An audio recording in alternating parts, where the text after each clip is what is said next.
Hello, I am Clare Price, the Church Buildings Manager, and I am going to give you some information today on when to engage with the Church Buildings Council on church casework and what happens when you do. I will look at 3 different types of casework that we do. All these categories form part of the CBC's remit, which, as the Church of England's national advisory body, is to foster and encourage churches to be open and sustainable. We work with churches and dioceses on the care, conservation and development of church buildings, their furnishings and historic objects. We also work with the government to advise on church buildings from a strategic perspective.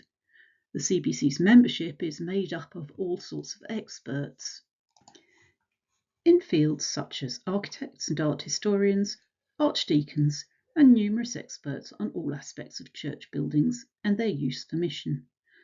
We have a national perspective which we use to help churches locally. What we might see in a church building in Worcester Diocese might help a church in York and vice versa. The council may also have experts or expertise the DAC may not, and it is there to support you when you need that extra level of help. Faculty cases relating to open churches are the type of work where we are most likely to engage with you on a regular basis. We have a dedicated email for this casework. If you use the online faculty system, as soon as a request for consultation is made through the system, it is directed to this inbox.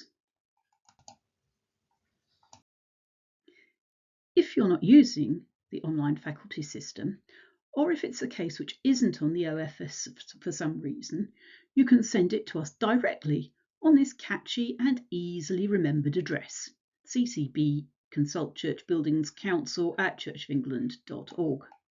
Okay, maybe not very catchy. Once we've received your consultation request, it gets logged on our spreadsheet, and this is how we keep track of what work we have to do. I'm the first person to have a look at these and decide how it should be dealt with and who in the team is best placed to take it on depending on the location and workload. There are several responses that you will get as a result of this sorting process. We might defer to the DAC. This means that the CBC is happy for the DAC to deal with this case. This often happens if the case is well put together and well reasoned. And we will give you a reason for our decision to defer. We might defer with a few comments when the case is broadly well made and well considered, but the council want to flag up a few elements of the proposals we have concerns with. We will do this by either commenting via the OFS or by email. The next level of response is a delegated letter. We send this when the council has not usually felt the need to visit, but has some areas of concern or elements which it would like to see further detail on. If the case is complex or unusual, then the council is likely to undertake a site visit and will then take the case to the next CBC meeting for a discussion. The outcome of this will be a letter following that meeting. Occasionally, the site visit will allay concerns and we will send a delegated letter and we'll let you know. It is worth saying at this point that we will not attend a site visit or respond to a consultation that does not have the correct documentation submitted, specifically statements of significance and needs. Without these, we will send the application right back to you. So how do you know when to consult us? Well, we have a matrix for this.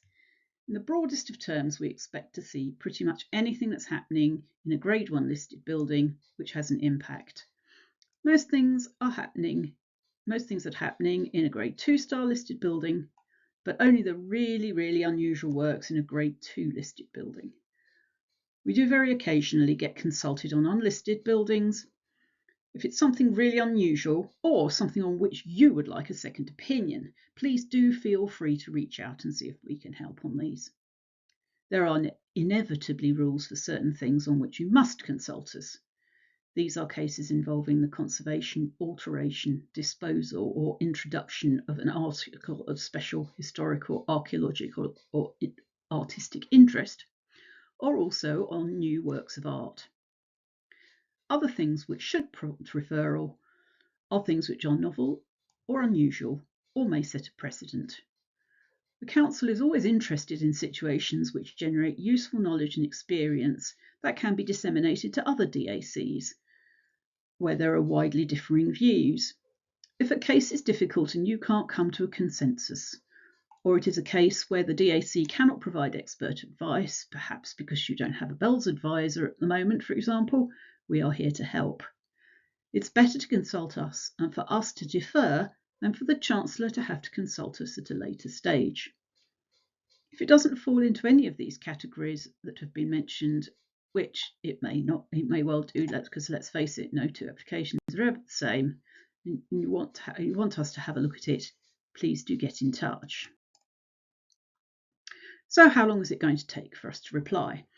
In statutory terms, we have 42 days to respond to a consultation. If we've seen the case before, it's been updated, or you're referring it back to us, we have 21 days.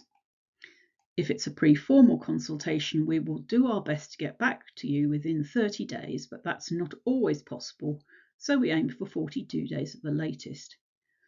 If we need to undertake a site visit, we may not be able to keep to these timetables, as it can take time to find space in everyone's diaries, and the CBC meetings happen every other month, which means that if we attend a visit just after a CBC meeting, then it can be a long time for the next one. We will let you know on the site visit when the next meeting is, and if we won't be able to meet the statutory timeframes. These are the council meetings for the next year. Every site visit we attend, we aim to send one officer and a CBC member. Many of our members have jobs and volunteer their time to come and visit with us. Their thoughts and voice are really valuable, so it's important to try and let us have as much advance notice of a site visit as possible. And why, when we're organising from our side, we will often set a date in advance. It's really useful to have a site visit with the other consultees, such as Historic England and the National Amenity Societies, not just to hear what the other societies think, but also because it can be really helpful for the parish to hear all the thoughts at the same time. Early consultation is absolutely key to this. Early consultation really helps us with our jobs and also allows the parishes to be aware of what might happen. So it is much better for the parish, as it saves them time and energy, and probably most important, money, which would be wasted on plans that have to be reworked when our advice is not what it is expected to be. So that's the faculty cases. The second strand of the CBC's work that I want to tell you about is our work with struggling churches. We don't much like the name. We'd like it to be more optimistic than that, but we haven't come up with a better alternative. This initiative is an attempt to share learning and experience across the country so that each diocese is not reinventing the wheel 42 times, and each parish does not feel that they have to face difficulties alone. It's a knowledge exchange for churches that have problems but want to remain open and find a sustainable future path. So what is a struggling church? Well, we're working on a tool to identify them based on this health check. A struggling church is one that has 8 or more issues in more than 3 of these categories relating to building, personnel and finances. A building with major repair needs, maintenance costs that are beyond the means of the parish, little in the way of financial reserves, a dwindling congregation, and can't see a clear way to turn this situation around. Obviously, you at the diocese will be the first port of call for such churches, and so we expect to get our requests for struggling church engagement through you in the diocese. What do we do when we're asked to engage? Well, initial discussions are with the diocese, archdeacon, and any other parties about what has led the parish to consider the future of the building, or exceptionally, a group of churches to consider their future. This is a collaborative discussion, and one where we have no desire to tread on toes, so it is useful to know what has been tried so we don't cover old ground. We use the experiences and information we have gathered from our work across the country to make some suggestions, hopefully something different or new, or an alternative perspective on the problems that might spark ideas. We don't have a magic wand, but sometimes just the opportunity to talk things through helps to illuminate a way forward. Sometimes the process from our perspective stops there. An agreed plan of action with the church is taken forward with no further CBC involvement. The next step involves a visit to the parish for a discussion.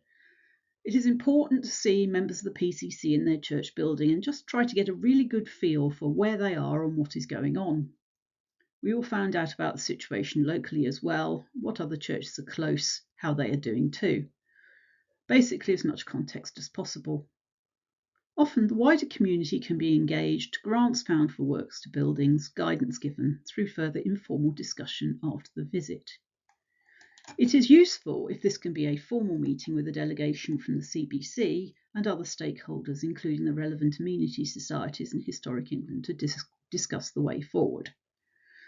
By agreement with or request from the diocese, the CBC may compile an early options appraisal which explores the outcomes of meetings and suggests one or more ways forward. This is our more formal output, which is not always needed or requested.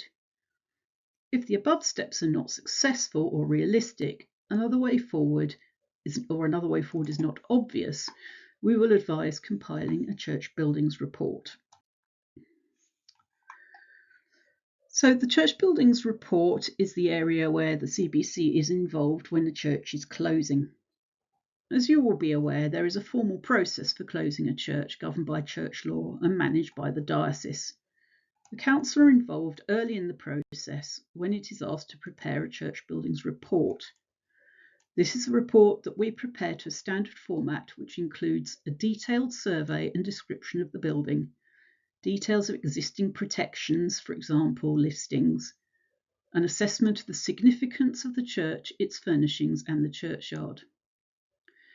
About 50% of the cases where we compile a church buildings report do not end in closure.